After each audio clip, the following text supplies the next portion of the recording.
So welcome to this webinar. This is part of the Cambridge Marketing College webinar series. I'm Neil Wilkins, and today's topic is the art of persuasion. Well, this is an interesting one because I think for lots of us in marketing and communications and business more generally, this is an ever-present challenge. How to persuade, how to become more influential, how to grow a business, how to market, how to communicate, and encourage, and I'm going to use that word encourage rather than manipulate, people to do things that we want them to do. And we're going to be talking about the art of persuasion as we go through this particular session. Now, for me, it's a very interesting one because this is part of a series of communication and marketing skills development, personal development topics we've already covered as we've been through this particular session so far. We've covered topics like communication skills and presentation skills. And we are going to be covering later this month negotiation and thought leadership, and then moving on into professional networking, professionalism in marketing, and a whole host of other topics.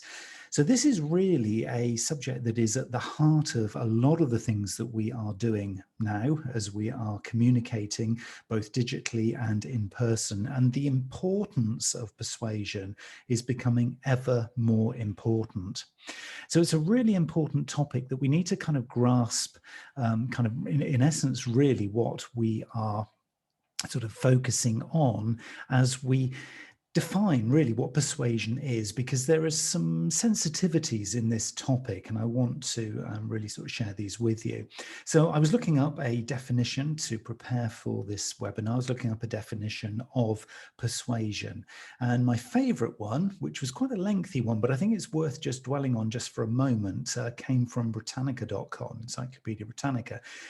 And they define persuasion as the process by which a person's attitudes or behaviors are, without duress, that's important, influenced by communications from other people. And then they go into a whole base of other things like attitudes and behaviors, the style of communication, et cetera, et cetera. But for me, this is what persuasion is. It's without any undue duress. In other words, it's doing things that are agreeable to both sides, and it's about influencing behavior, and it's about influencing an action or a way of being that is different to what happened before they were actually persuaded. So there's some subtleties in here that we're going to explore as we go through this. And to me, this is a really, really important topic when it comes to the importance of needing to influence within both a professional and a personal setting. Because it is important to have a voice, to have a personal voice in this world. If we didn't, or we weren't able to influence in any way, shape or form, then one of the biggest challenges we would have is our contribution. And in fact, our contribution would be, you could argue, very lacking to some extent.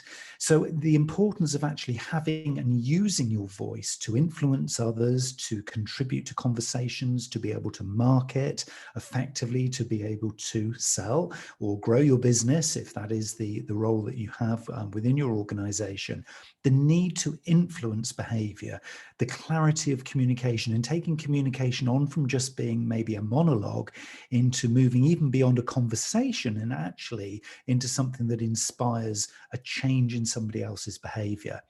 Now, of course, this is in lots of ways the art of, the purest sense really of marketing communications. So for all of us really in a communications kind of role, it's important that we understand how we're going to do this.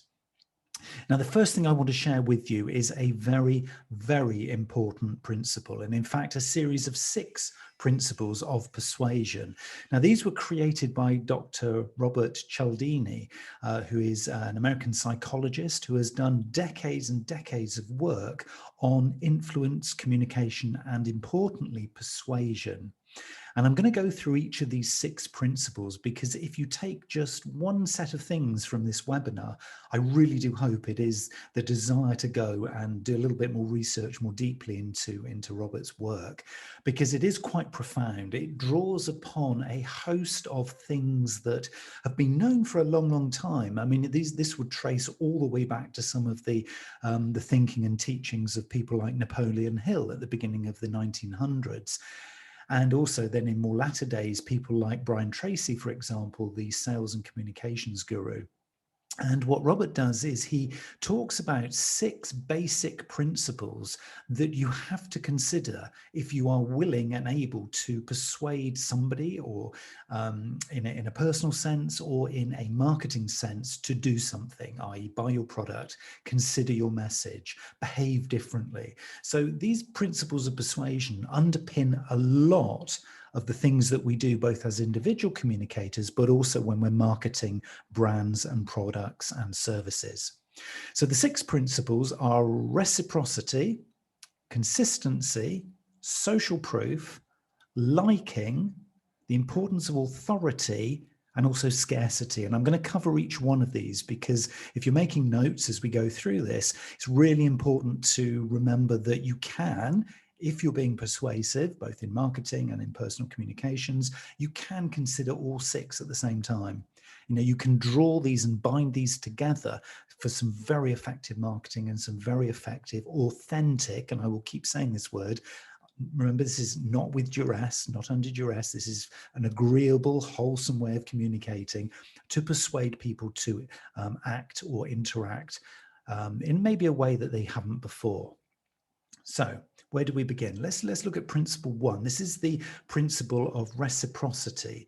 In other words, reciprocal behavior. Now, we've all probably done this to some extent, and it will be very interesting for you to kind of reflect when you've seen this most recently.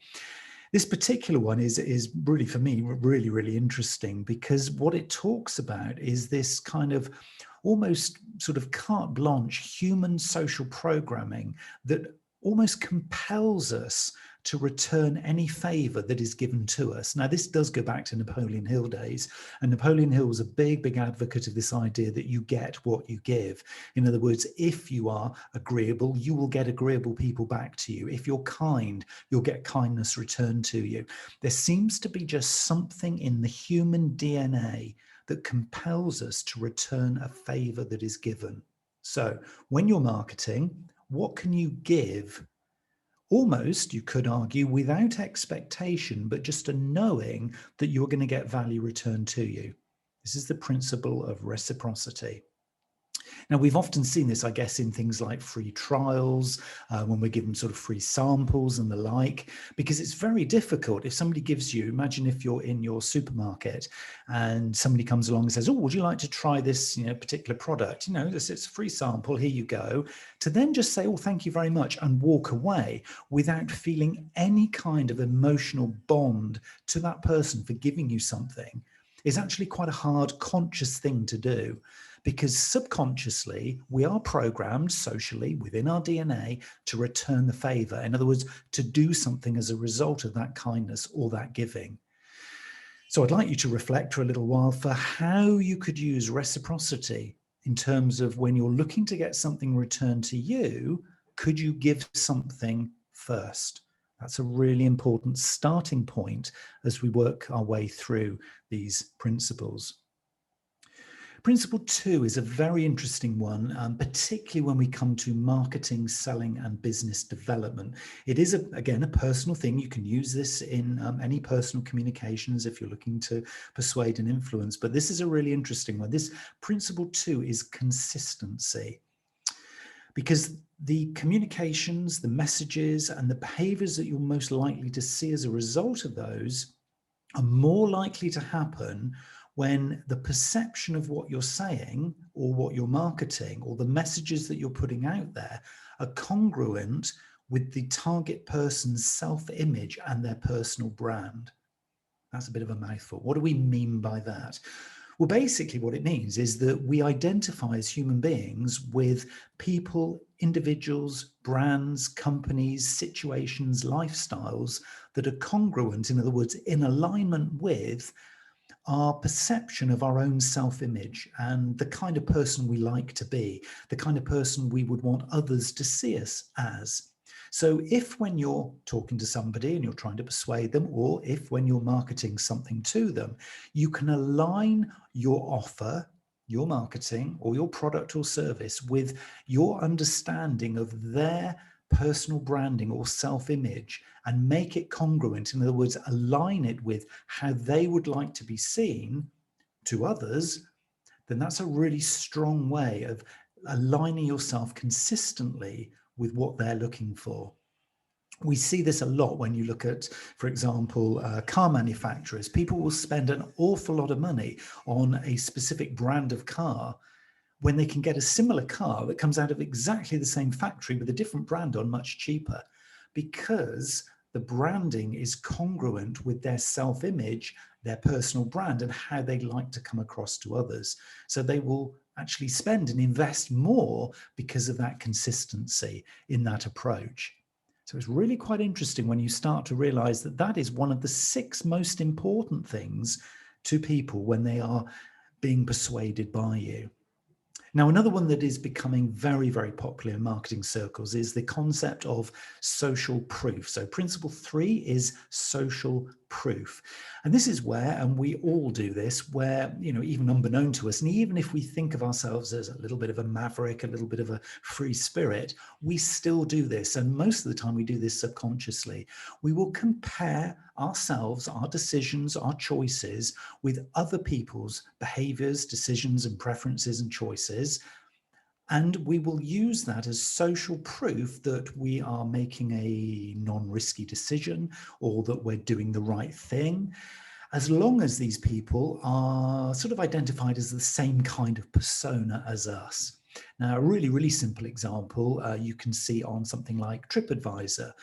And within TripAdvisor, you can select very, very quickly and easily the case studies or testimonials of people like you. So if you are a married couple traveling to a particular hotel, you can see the reviews from other married couples traveling to that hotel. If you're traveling as a group or a solo traveler, you'll also see people of that description.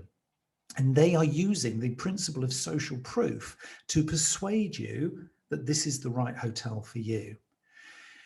And of course, this is really, really interesting one. And you could say, well, yes, okay, but that wouldn't apply to me because, I'm a free thinker. I'm not influenced by others. But statistically, I would challenge that and say that even if you think that way, you probably are, unbeknown to you. Dr. Cialdini actually uses a really interesting example of a study that was done in Europe a few years ago with hotel towels. When you travel to a hotel and you see in the bathroom a little sign that says, please can you reuse these towels rather than put them out for washing, and because it's going to save the environment. And for most people traveling those hotels, they see the sign and then they completely ignore it because it's not really social proof. Yes, they know it's a kind of a good thing to do, but actually it's pretty inconvenient and hey, I'd like a fresh towel. This study was very interesting because when they put into a specific hotel for a period of a week, a sign that said, most of the guests in this hotel behave like this, they will reuse their towel rather than putting it out for a wash, 80% more people behaved in accordance with that request. So even things as powerful as you are going to save the environment isn't as powerful as the social proof of showing and demonstrating other people like you, the same persona as you, doing the behavior that's required. And if you're into social marketing, which is all about behavioral change, particularly if you're in the public sector, for example, and you're looking to sort of influence people on a societal level, their behavioral change, social proof, and giving that as part of the persuasive argument or the marketing message is a hugely, hugely powerful thing, which can really strike to the core of people's behavioral change, even if they don't realize it. Principle 4, liking. Now, this one probably, if you're in any kind of business development or sales or marketing role, probably wouldn't surprise you, is that, we buy from people we like. This has been known for a long, long time, but often we still forget it because we arrive with our product or service or the big message or the desire for a specific outcome, and then we forget to do the relationship building. So how do we do that as a result of Principle 4? Well, one of the ways that we can develop a liking from the other person's perspective, the person that we're trying to persuade or influence, is to actually see if we can develop a mutual understanding based around common interests. And that's a really interesting one. And this involves us making a little bit of effort and actually putting ourselves in the other person's shoes. Are there things about me and the other person that can connect us? So do we both like football, for example, or do we both enjoy going for walks, or do we have a very similar looking office, or etc., etc., etc.? If you can develop a common, aligned, mutual understanding, and that could be at an ethereal level, but more often than not, it's at a more practical kind of experience level, then that is a very, very simple and very, very quick way of establishing, almost before you get into the negotiation or the conversation, a liking that will actually help with the persuasion that you're looking to foster. So Principle 4, liking. Principle 5, we call authority. Now, this is one that might involve a little bit of work. This is one that might involve you actually sort of getting together almost like a portfolio, if you like. It's your credentials. The most effective, most persuasive people have a good set of relevant and appropriate and timely credentials. So it's their qualifications, it's their certifications, it's any kind of thought leadership that they might have done. It's any kind of guarantees that allow them to sort of convey a sense of authority, not in a I'm better than you kind of way, but to give confidence. And confidence within persuasion is really, really important. There's also another point, which is point 6, principle 6, which is a very interesting one for those of us who need to market products and services, and particularly products. And this is principle 6, the principle of scarcity. When there's less of something, the more as human beings we want it. Don't ask me why, but it's a psychological process that happens. If something is less available, we want to be the first person to get it. If something can't be had instantly, we want it. And that's why often we see immediacy put into special offers. In other words, yes, we'll give you 10% off this particular product or service, but only within the next 2 hours. So click here now. The idea that a product or service is scarce makes it higher value, even if it isn't actually higher value. So when we're looking to persuade others, if we can ensure that we get some kind of scarcity, in other words, I'm doing this as a special to you, I'm giving you this special deal, or nobody else is getting this, or I'm giving this to you first, or I'd like to pick your brains because I want to create something and I haven't asked anyone else yet, but do you see where I'm going with this? The principle of scarcity is a really powerful thing that just makes people feel, along with those credentials, along with the reciprocity, because they've given me a little bit of something, along with the consistency, because it's congruent with my position in the world. All of these things loop and link together to give us a good starting point within our persuasion journey. But of course, that's not all that we've got to play with. There is an awful lot else going on. And this was where, for me, it was a very interesting preparation of this webinar, because I was able to go back into some of the dim and distant textbooks on psychology that I have. I spent a lot of time studying and being just really sort of passionately interested in psychology, and particularly psychology of communications in all its various facets. And the big one for me that comes in to kind of support these principles, and if, as I say, if the only things that you take away from this is kind of piecing together how you'd use those 6 principles from Dr. Cialdini, is that there are other things that go on around the outside of those 6 principles. And one for me is kind of the power in communication and relationships, because it is a power game. not in a negative kind of way, but there are power and energy flows in any kind of persuasive situational scenario. So when somebody is making a buying decision, there's a flux and an ebb and flow, if you like, of the power. People are coming to you looking for stuff. You're giving them something. Something then transforms in terms of their understanding. You know, there is this kind of tit for tat. There is this kind of opportunity to almost sort of trade and joust within the communication. And so things like having maybe the sort of the power of information or an expert knowledge gives you something in this persuasion conversation that allows you to maybe, and I'm not going to use the word manipulate, but maybe control and shape the way the conversation goes. Referent power is another power there, this empathy for the other person, this idea that, you know, I'm not doing this just for me. I'm actually doing this genuinely in a collaborative kind of cooperative kind of way is also really important. So the use of power, and you may be in a very strong position or perceived strong position. So, you know, you might have all the answers. You might have the title and the hierarchy. You might be the boss of the team, and you might sort of think, hey, I don't need to persuade anybody. I can just tell them to do it.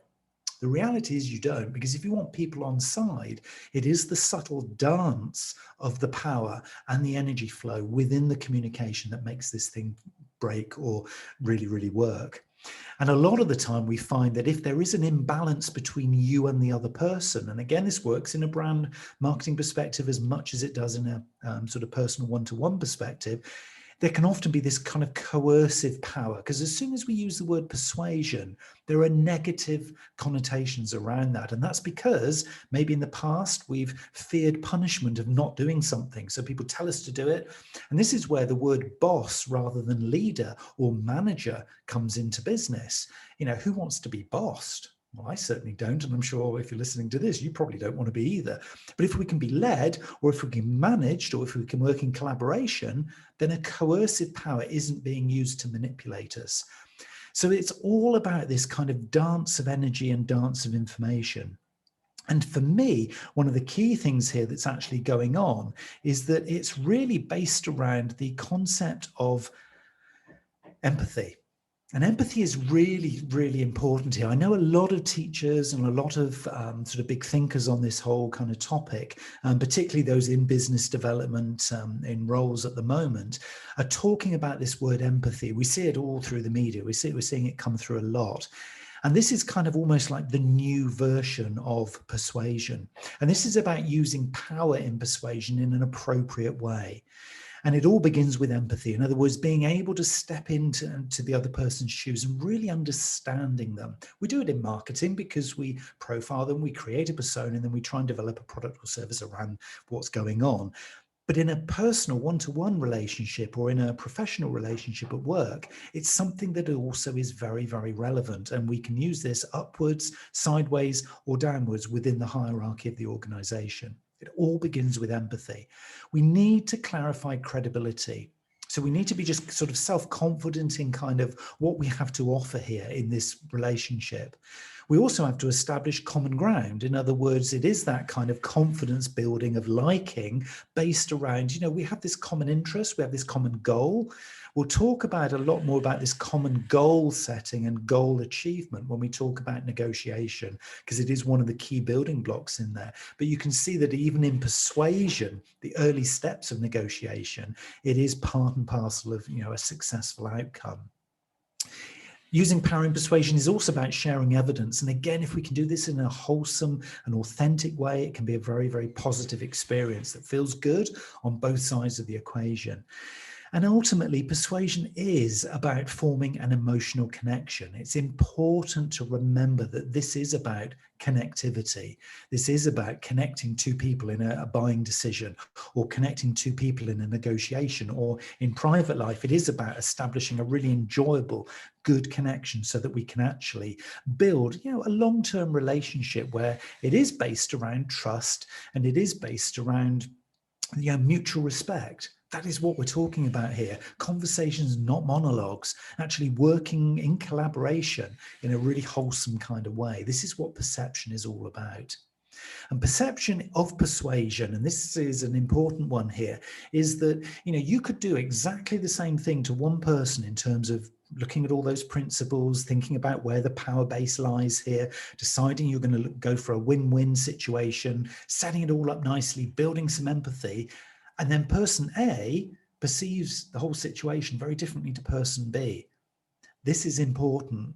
There is no one single way of doing this. This is a continual learning experience, okay? So it's all about being very awake to the art of persuasion and thinking about, well, actually, how currently do I come across if I'm in a negotiation or some kind of influence kind of position and I have to try and convince somebody this is a good thing to do. We need to do this going forward. How do I come across to person A, maybe versus person B? And why are there differences? And what could I do differently, maybe to be perceived, maybe subtly? And this isn't a great big change of your whole personality here. This could be little subtle differences. How could I be perceived differently? And importantly, another key question here, and again, this comes back to the kind of authority and confidence thing in those principles. How does my self-esteem affect people's perception of me when I'm trying to persuade them? In other words, if I'm coming to them very, very humbly, if I'm coming to them almost begging to do something or to behave in a certain way, or pleading, please buy my product, please buy my service, or, I'm selling you this with a special offer and I've discounted the price and, please, please, please. How does that come across differently to if I go in a very assertive, confident, qualified manner with a high level of self-esteem? Well, that is what's going to get returned to you. And we'll talk a little bit later about the whole kind of adult versus adult rather than parent versus child kind of communication style that's going on here. So in this dance of developing trust and respect, it's about inward self-reflection on kind of how do I do it now? How would I like to be perceived? And then starting to play with some of those principles to begin that journey and to begin to get to a place that might just be that little bit more attractive to both sides of the conversation or both sides of the equation. So what makes a strong persuader? We've got some tools here. We've got a few ideas to play with here.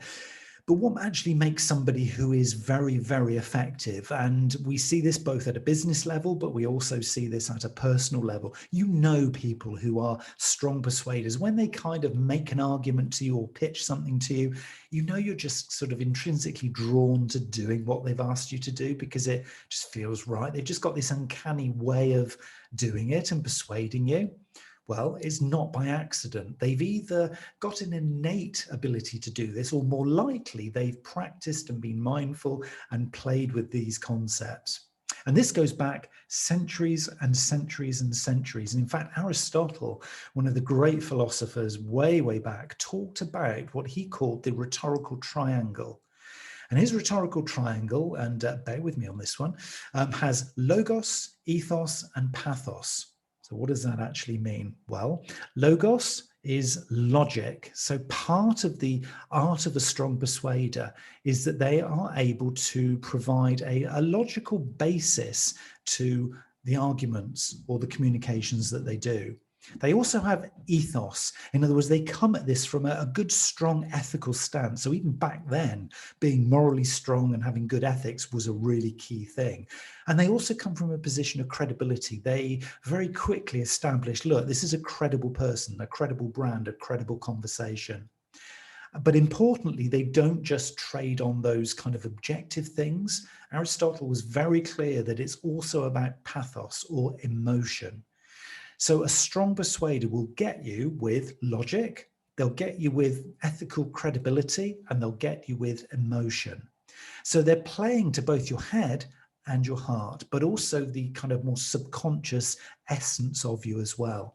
This is hugely powerful. This is real kind of human dynamics, in action, if you like. This is proper, pure psychology. And it's really important that we spend a little bit of time kind of thinking about how we ourselves might be able to do that in reality. So here's a nice little example for you.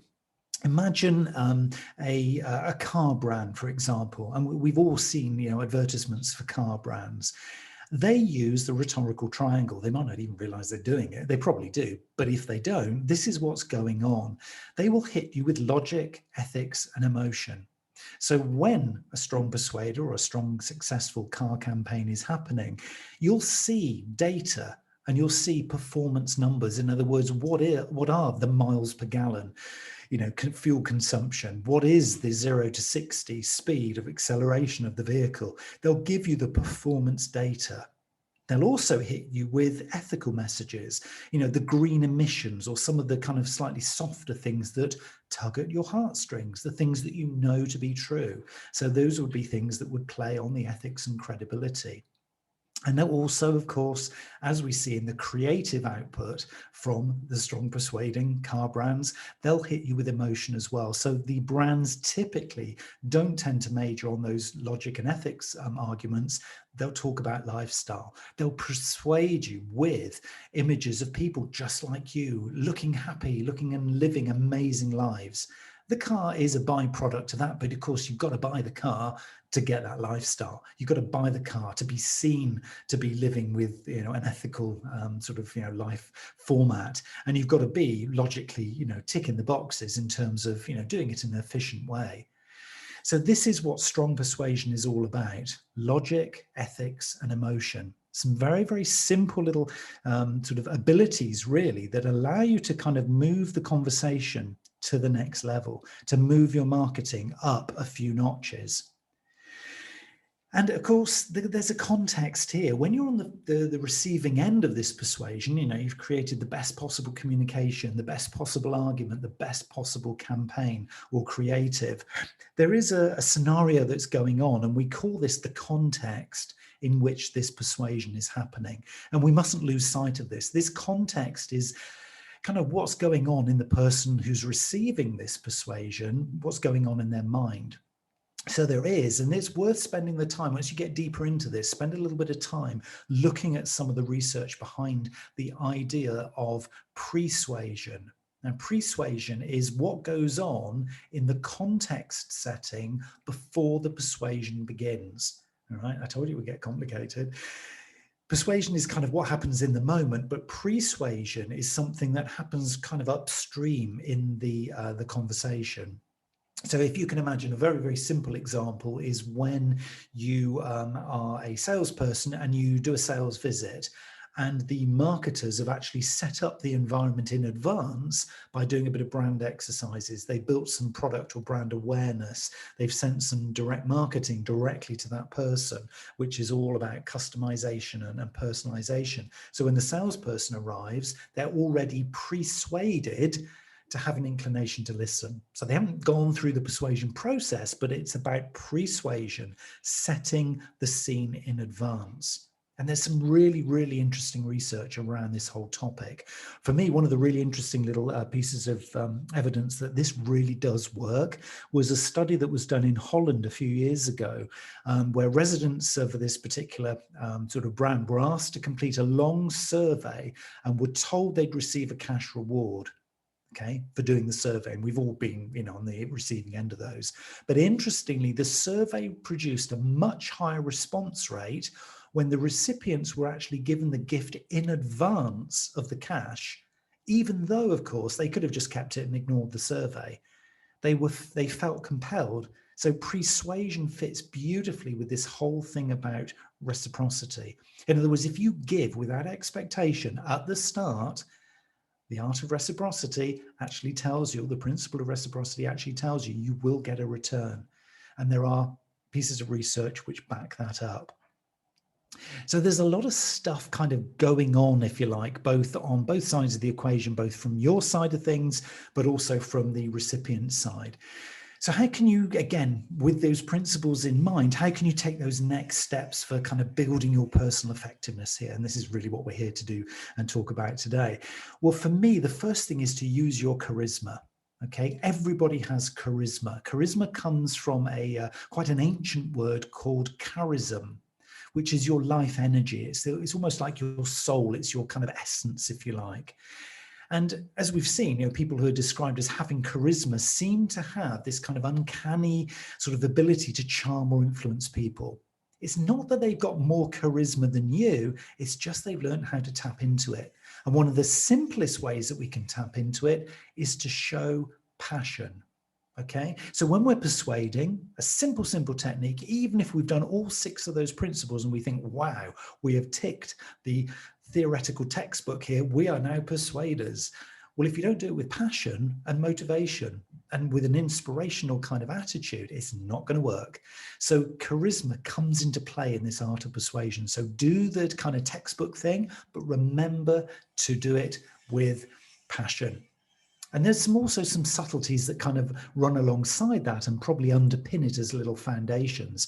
Draw comparisons, tell stories, recognize the other person in terms of their feedback, and kind of use your kind of essence, if you like, to inspire the desired behavior that you're looking for. This is a really, really important way of inspiring this kind of, or improving rather, this personal effectiveness you have when you are persuading. And it is about being really, really succinct as well, because, you know, I've added a lot of stuff into the mix here to go away and think about. And if you're not sort of taking notes here, obviously there's a good chance to watch this again on catch up. But it is kind of important to kind of build the story around some really sort of core parts, if you like, or sort of modules in the mix.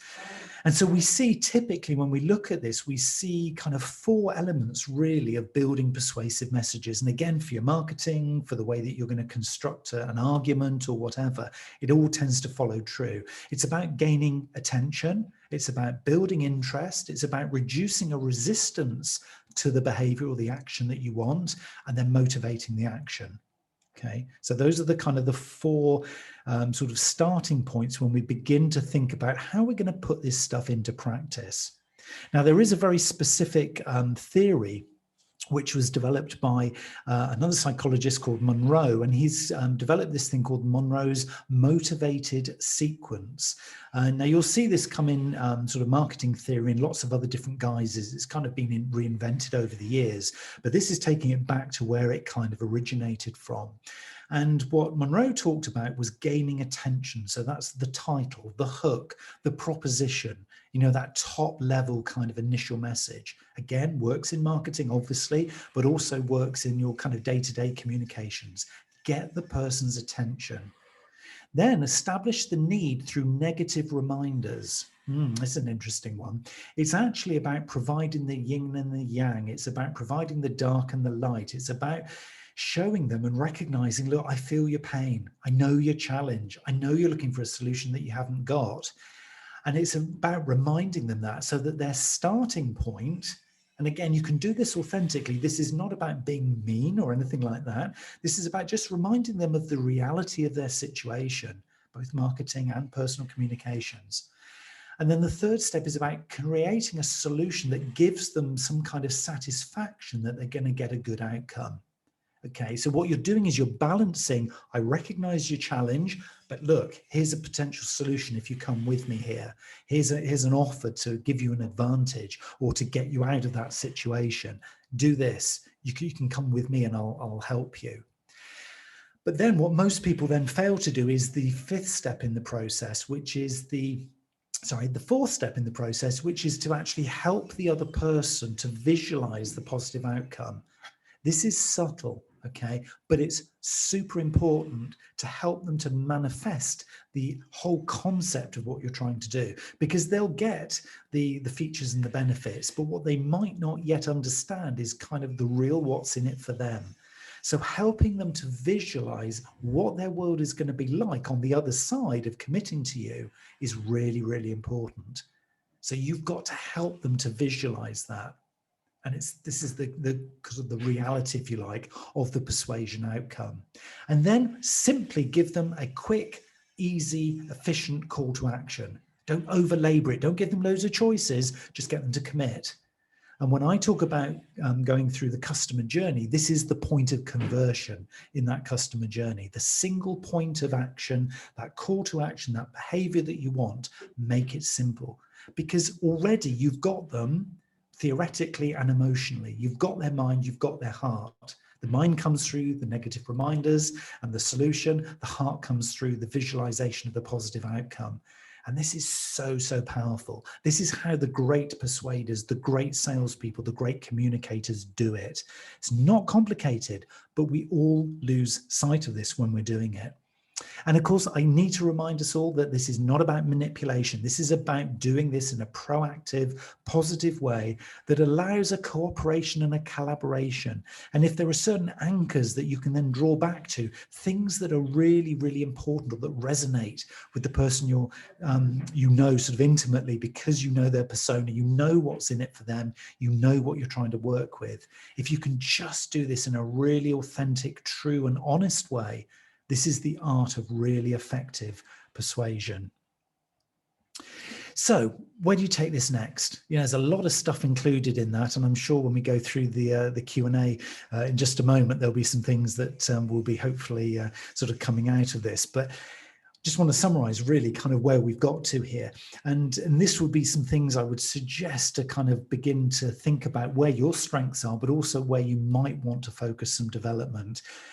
Be positive in the things that you can do as persuasion. If you're coming from what you might perceive as quite a low base, so you don't see yourself as an influencer, you don't see yourself as a salesperson, you don't think of yourself as a great kind of presenter, start with positive thought. You can do this. We all have charisma. It's about untapping it. We've all got the ability to do the 6 principles. It's just about pre-planning. It's about taking the other person's perspective, and we can all do this. So begin from a place that starts with positive thought.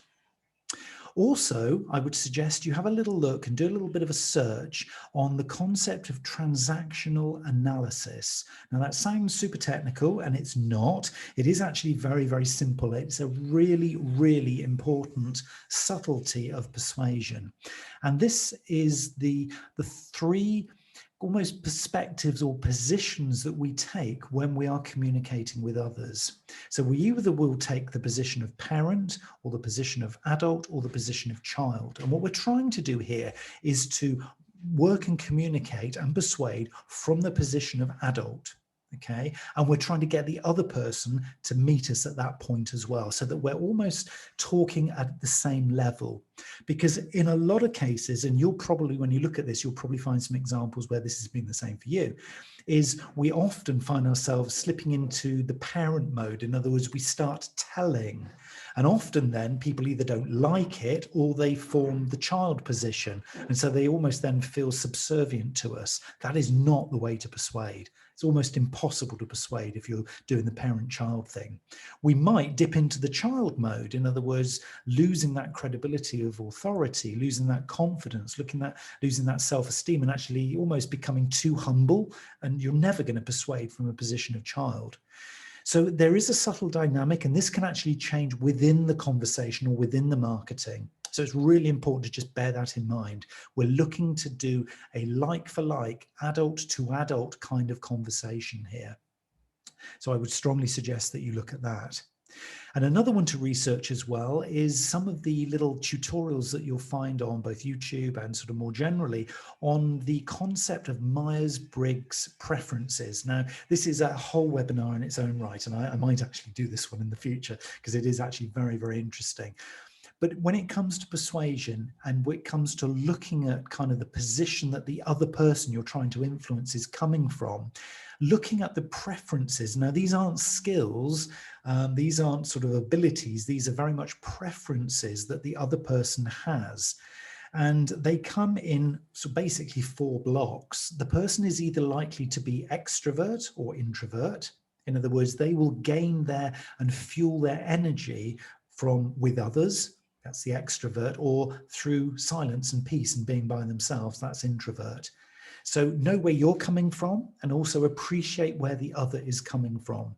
So for example, if somebody wants to take time to reflect on your pitch or your proposition because they happen to be introvert and they are a big reflector, don't think if you're the extrovert, you want an instant decision. That would be a simple example there. So it's just about appreciating. Remember, empathy is at the core here. It's about appreciating the other's perspective. For some people, they are either intuitive or sensing. Okay, so you are going to fall into one of those preferences. So the intuitive they just kind of feel it. They kind of intuitively know that it's right or wrong. Or They are the sensing type. In other words, they will want the facts. They want to see things presented to them straight away, right in front of them. Give me the data, give me the numbers, show me a list. Again, your preference might not be the person that you're trying to persuade. So being appreciative of another's perspective is super important. Another preference grouping is thinking and feeling. You'll know people who you would say, oh, they're such a feeling person. Doesn't mean necessarily they're better at empathy, but they just feel their way through things. And other people who think their way through things. This is the head and the heart that I've talked about in previous webinars. And it's important to engage with people on the terms that are relevant to them.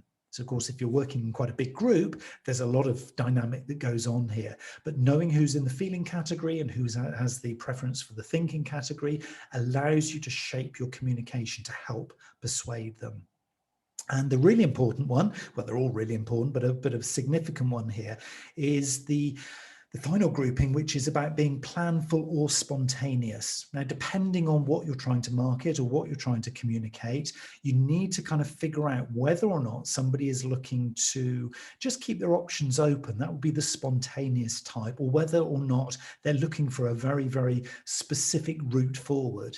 So if you were sort of trying to persuade somebody to come into your project team, for example, and you were to show them, hey, here's all the opportunities, and well, we're going to keep it quite flexible because we want to innovate and we want to be, really creative, or we haven't really got a plan yet, join our team, and they happen to be a planful person, they will be running a mile. And consequently, if you describe something that's full of project management techniques and Gantt charts to somebody who's spontaneous, it's probably, that's not really for me. So there's a subtlety there, but it's a profound subtlety. So extroversion, introversion, intuition and sensing, thinking and feeling, being planful or spontaneous, all areas that allow you to then really start to play with the concept of persuasion going forward. And remember, the bottom line with all of this really is that we do get what we give. And I would always encourage you to be the change that you wish to invoke. It's really important to remember that you will get what you give. We know this to be true. There's so much evidence and research around this. So if you want to become more persuasive, it requires you to do your homework. It requires you to do that persuasion, that setting of the context. Think about the principles, consider the other, and really, really get to grips with the subtleties that are going on. It's a very, very exciting place to be, but it's also something that potentially really is quite a complex beast.